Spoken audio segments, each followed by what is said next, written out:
you as someone who's creating content all of the time, how do you find a way of creating something new? I think it's trying to create new experiences and also find new ways to be in environments that you bring new eyes to it. So I'll give you an example. I go on walks in my neighborhood, and I used to just go take the walk, and I would get frustrated that I wanted to share more content, and I was like, I am really influenced by this space. It's gorgeous.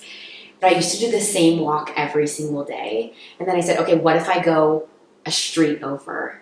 Now that content is new content because it's new for me and I'm excited about it, and then it's something that I can share with the people that are, I feel like, on that journey with. So it's being okay, surrendering to gifting yourself new experience for something that's already there. I love that. So with the amount of content that you're creating all the time, to me sometimes it feels, because it's personal, it's like my personal page, but it's not really personal.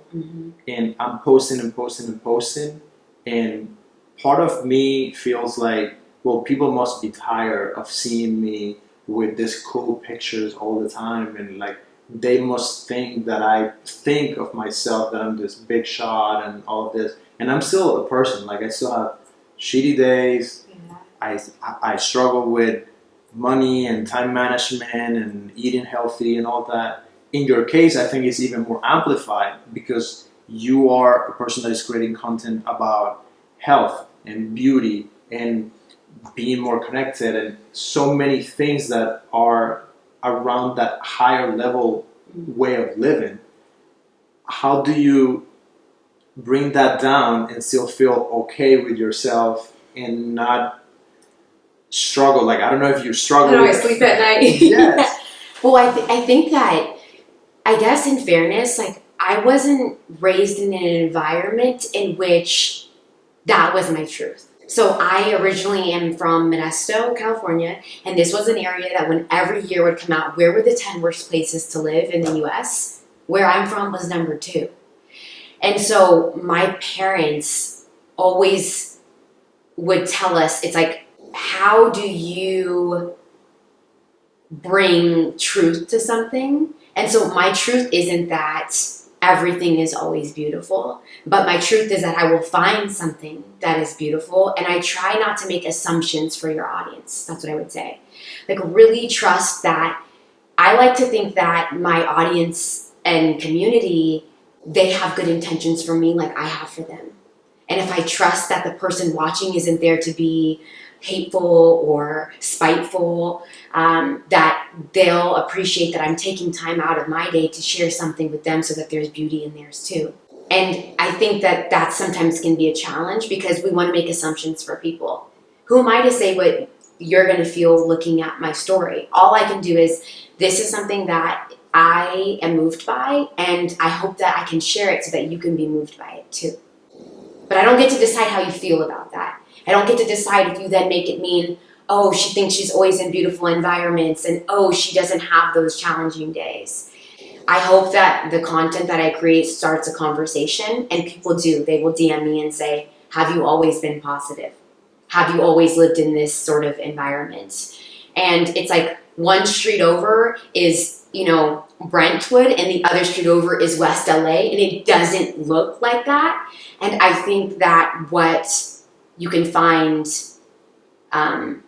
honest is that I'll try to still find over in West LA the thing that resonates, because there's something beautiful there too. And I think that if you keep that mindset where you go, people are here with good intentions because I'm here with good intentions, then it can let you show up without the judgment. Awesome. That's amazing. So how do you deal with having all these big ambitions and you want to create all the things that you want to create and still feel like, because you're not there yet, and as a creator, that's something that happens to me sometimes, like I see other people and I know where I want to be, but I'm not there yet. How do you deal with that and get yourself to keep creating and keep going after what you want, even when you're so far from that goal? Yeah, I think it's like really finding rituals and things that help you practice mindfulness, because we all have those thoughts that drift. Like I can open Instagram and see somebody book a series regular role or somebody get announced to be a host for a talk show, and I have those moments where I drift and I start thinking in a lack mindset, and I go, oh my goodness, like I should have done this, or I can't believe they're there, and I have those moments, and I always like to think of it like a buoy. The buoy is always going to drift, but mindfulness practice will help you bring the buoy back. So what's a specific mindful practice? Like something very like... Yeah, like my thing is I always try to harness my breath. So the first thing that I notice when I start to feel uneasy about what am I doing with my life, I should already be here, I start really breathing really shallow, and that is the first thing that affects my nervous system. So I literally just go like, come to your breath, and I just like literally take a deep inhale and then an exhale.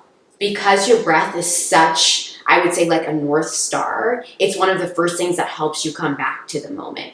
And I learned that being in a hospital. Like when my father was ill, they would come in and say, oh my gosh, we have to go into emergency surgery. We don't know what this is going to look like. And so I would say, people would say, well, let's just, just focus on the day. But the day was way too big. And anyone who's ever been in a traumatic environment realizes that it is breath by breath.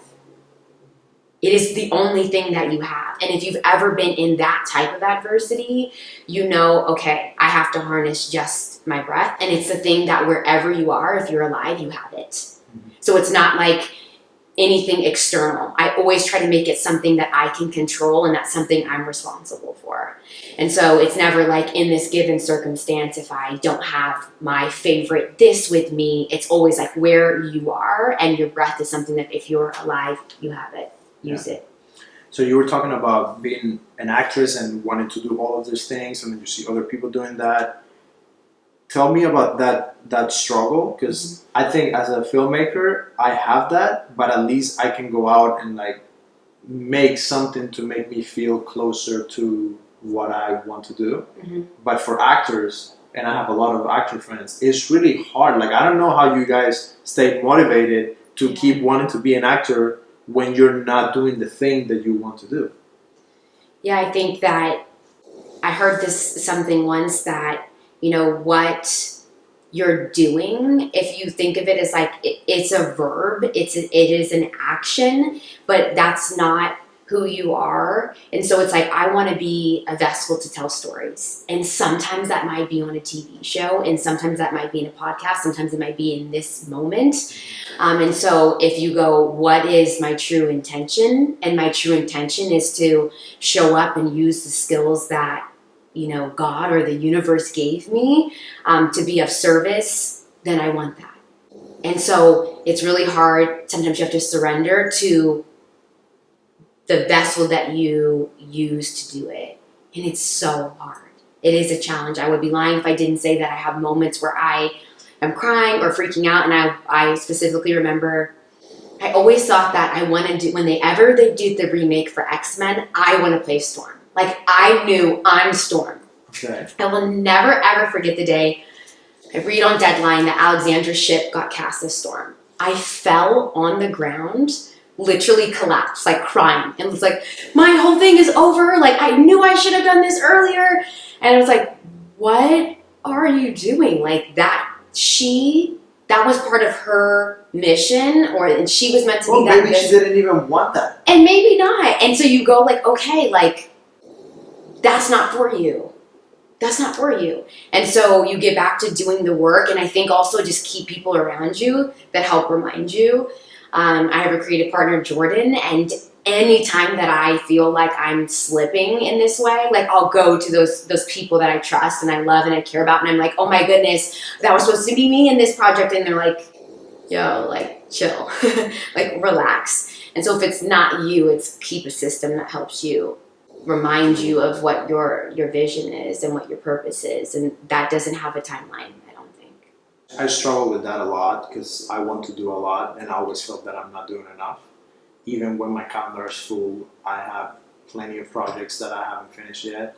So that's something that definitely I need to work on. And I guess it's probably something that you're always going to be balancing, like how much you take on versus what you really want to do. Yeah, and in that note, it's also continually finding ways to remind yourself that your worth is not connected to that productivity. Because sometimes we think if we fill up my calendar and my schedule, that my heart is going to be filled up too. That's hard for me. That one's hard for me.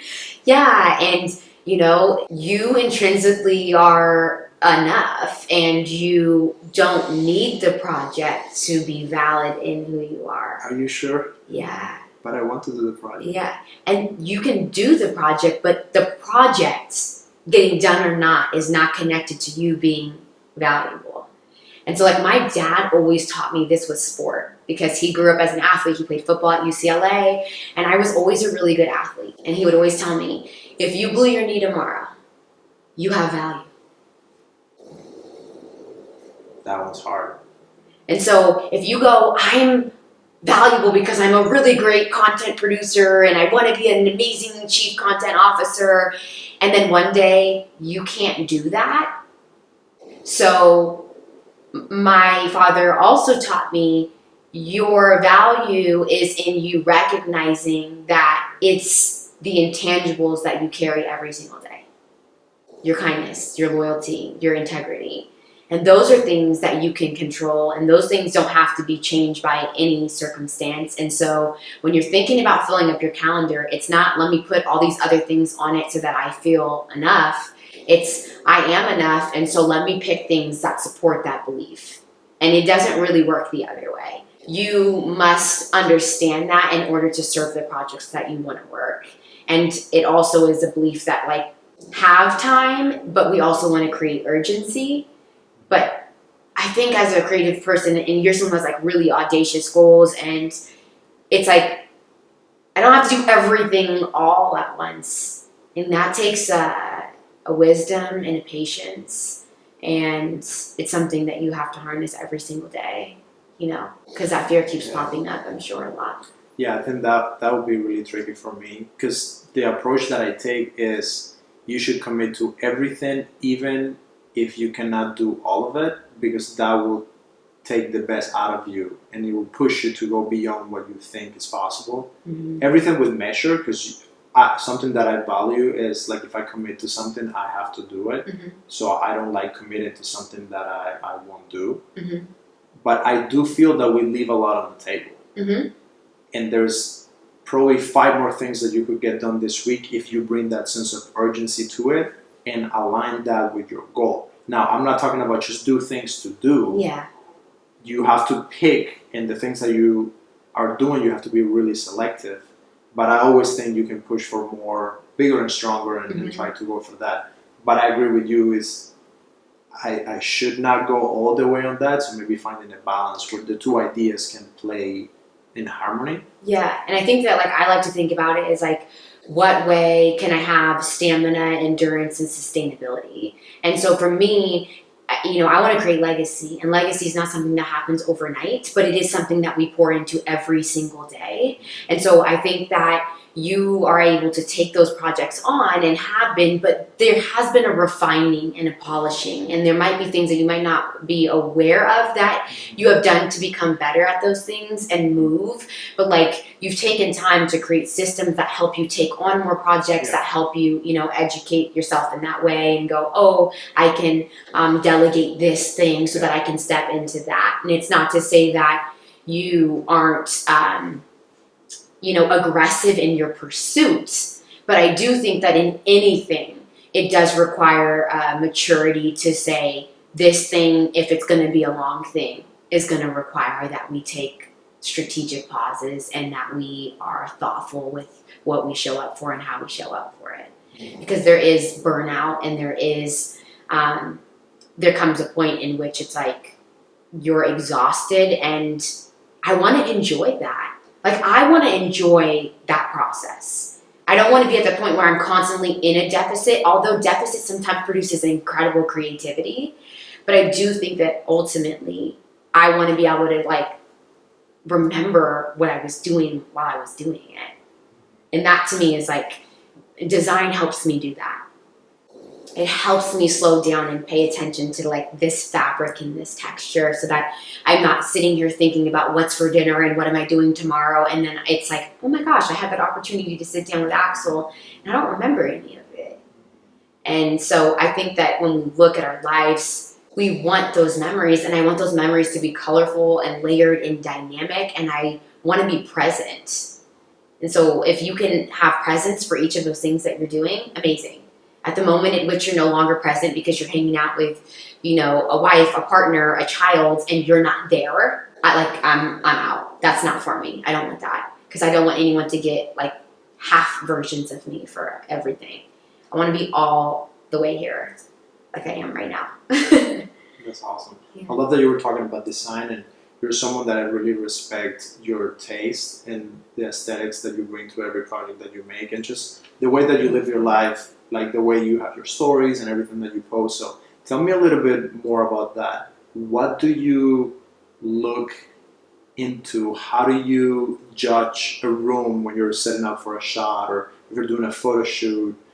How do you... I'm not so interested about where do you get your inspiration from, because like that's not a problem. I don't think. I think for creative people, the problem is maybe narrowing it down to exactly what is that you need, and how do you filter what fits and what doesn't when you're doing a shoot. Yeah.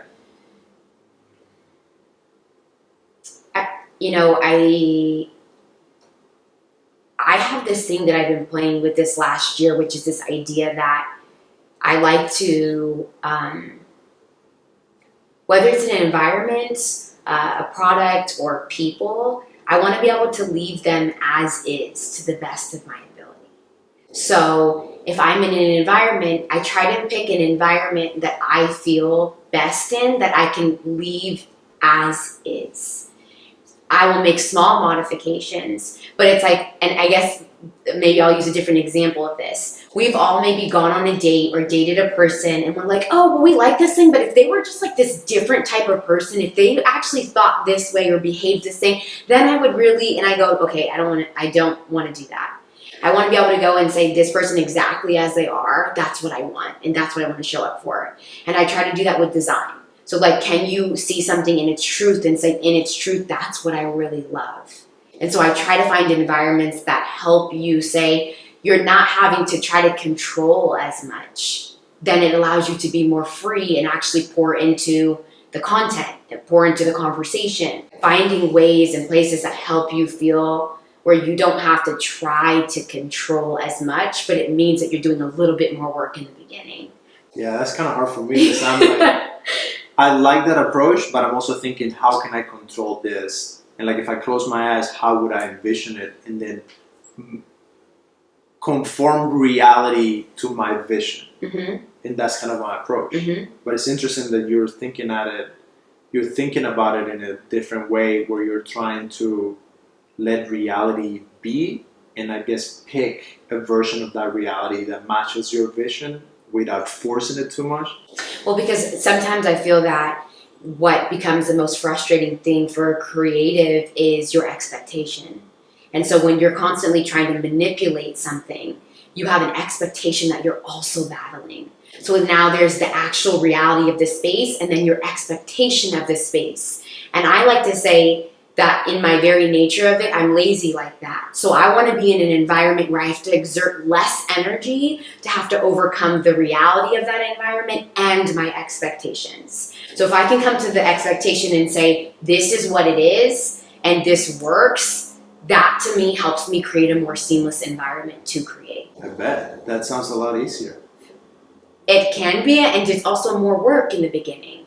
Don't you get the little OCD of like, this doesn't match, this color doesn't look right, this picture should be like this, I don't look well with this angle and that angle? I try to be more thoughtful with the space proactively, so that I don't have to do that in the shot. Like if you go into an environment, and I say that it doesn't need to be big. Like I might have a corner in my house that I love that corner, and that's where I'm going to go. And so it might not be that you have the full space and capacity at which you want it, but you have something that you love.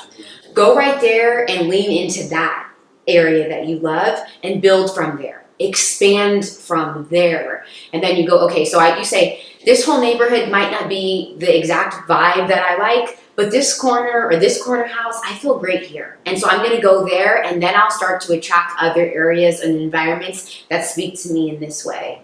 And you'll start to pay attention to the qualities that that space has. So I start to look at, what's the lighting, or what are the textures that they're using in that environment. And then you realize, just like when you're driving around and you have a car that you wanted, and now you start to recognize that car, design is the same way. So if I, in the beginning, I remember now, we see this a lot with design, people really love travertine.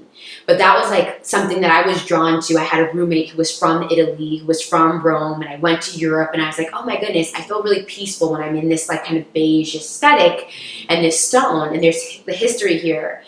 I can find that in places now that I couldn't before. Because I guess your brain now is looking for that. Yeah, it's looking for it. It's just like, how can I pay attention and be present to what I love, and now I'll start to find more of what I love. Now, when you were talking about that, I was thinking, you're also a model. Mm-hmm. How do you deal with that editing of the image, which in this case is your own personal image? And I have to imagine that there's a lot of work in there with not being attached to a certain image, that I should look this way or be this way, but I'm being paid to look this way. Yeah. And I should look this way. You also do a lot of work with fitness and nutrition.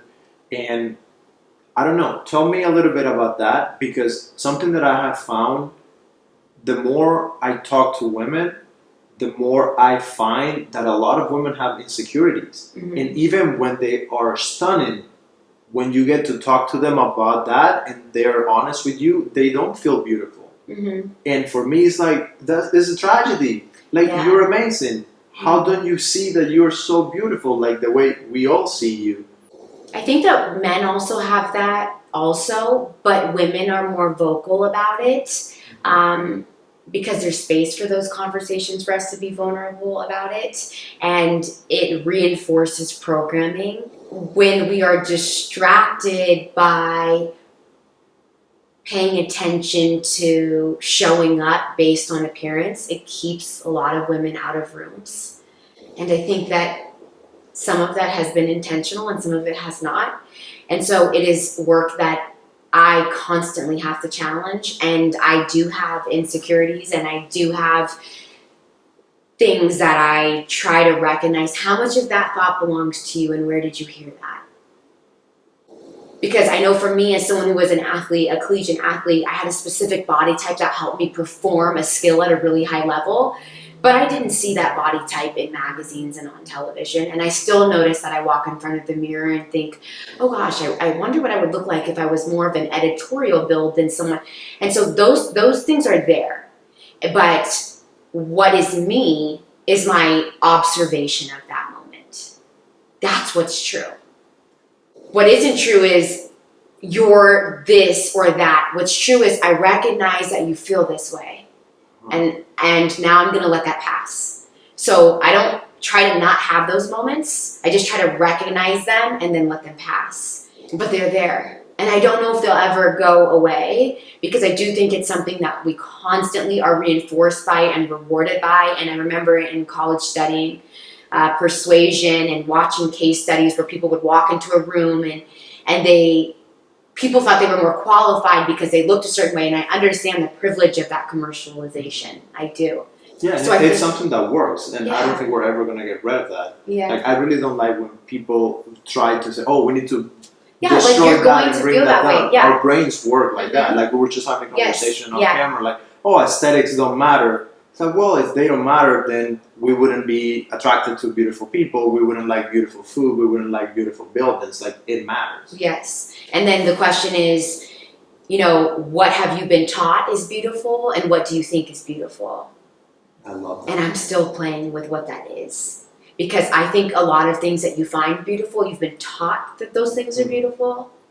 I think I disagree. You think so? I think so. I think I agree with you a little bit. Mm-hmm. Like in my case, because I didn't grow up in America, I wasn't looking at the magazines, and we didn't have a specific, like, this is what beautiful women should look like, or this is what beautiful guys should look like. It's almost like it's already built in.